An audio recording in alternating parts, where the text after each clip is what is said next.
A very good morning to one and all. Children, this is again your English language class, and we are going to start a new topic today, which is subject verb agreement. Though we have seen this thing before in the chapter verbs, that the subject and the verb in the sentence should agree with each other. That means if the subject is singular, the verb will also be singular, and if the subject is plural, the verb will also be plural. Now let us read here. The subject of a sentence is who or what a sentence is about. The verb is the action in the sentence. The subject and verb must work together to agree. This makes the sentence sound good. That means if the noun is singular, the subject is singular, then the verb will also be singular. And how you make a verb singular? By adding s to the end of the verb. Like the girl jumps rope at recess. Here the girl, they're talking about one person. The subject is singular. Hence, the verb jumps is also singular. Jumps. It has s at the end. It's a singular verb. Now, if the subject, the noun, is plural, then the verb will also be plural. And how you make it plural? By not putting s at the end. The girls jump rope at recess. Okay?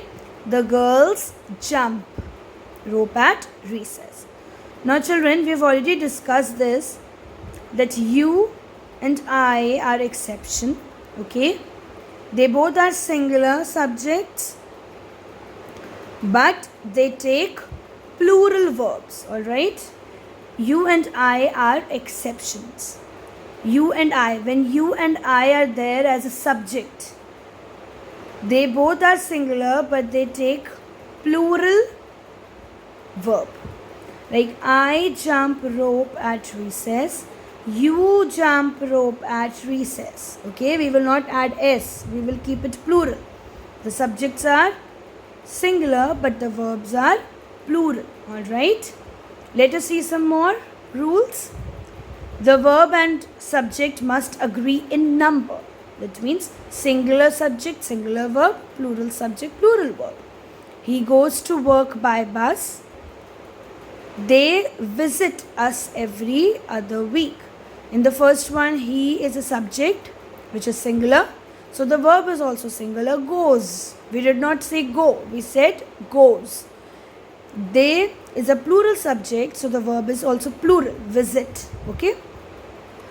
The words with, as well as, together with, along with are not part of the subject, and the verb agrees with the subject. The politician, along with the newsman, is expected shortly. The subject is politician, one person, so the verb is also singular, is. Two subjects joined by and are plural. Mary and Joan are quite different. You're talking about two people, Mary and Joan. So, the verb is also plural, are. But there is an exception, bacon and eggs is my favorite dish. With collective nouns, the verb might be singular or plural depending on the meaning. The audience was clearly enchanted by her performance.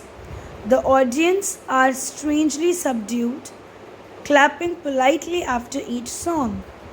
Each song. Okay, so you have to understand the meaning and accordingly put the verb. Two subjects joined by or not, either or, neither nor, not only, but also take the verb agrees with the subject closest to it. Like, neither my mother nor my father goes to university. They are saying neither my mother nor my father, not even one person. So, the verb will also be singular. In sentences beginning with here, there, the true subject follows the verb. There is a bush near the school playground. The verb is singular if the subject is a singular indefinite pronoun, such as either, each, no one, everyone, etc.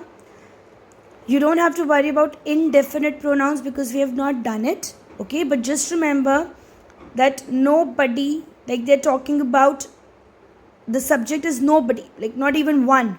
So the verb is also singular here, children. Gets. The verb is plural if the subject is a plural pronoun. Several villages. They're talking about many villages. So it will be have been isolated by the heavy snowfall. You can understand it very clearly from the subject itself. If the subject is singular, children, the verb is singular. If the subject is plural, the verb is plural. Alright. So you have to basically understand the subject and accordingly put the verb there. Alright. Let us see from our book. The boy writes a letter. The boys write letters. In the first sentence, the subject boy is in the singular number. Therefore, the verb writes is also in the singular. In the second sentence, the subject boys is in the plural number. Therefore, the verb write is also in the plural. Thus, it is clear from these sentences that a verb takes the same number as its subject. I go to the market. He goes to school. Now, I told you, children, that I and you are exception. Okay, I is a special pronoun. You can see that under always remember third bullet. I is a special pronoun. It is singular in number, but it takes a plural verb. We generally make a singular verb by adding s at the end. We do not add s in the plural verbs. Alright. Then there are some rules, children, we have already seen. Let us read again from your book once. Two or more singular subjects connected by and take a plural verb because they're talking about two people. Alright. Like Mahesh and Dinesh are friends. They're talking about two people. No, they're talking about Mahesh and Dinesh both. Mumbai and Kolkata are metropolitan cities. They're talking about Mumbai and Kolkata both. Two or more singular subjects connected by I take a singular verb if they refer to the same person. Like the dramatist and poet. Here the word dramatist and poet is used for the same person, children.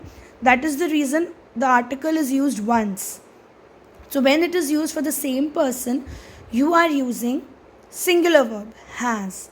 But if they talk about two different persons, then the verb will be plural, like the dramatist and the poet. Here the dramatist is a separate person, different person. The poet is the different person. So the verb is plural. Two or more singular subjects connected by and take a singular verb if they express one thought.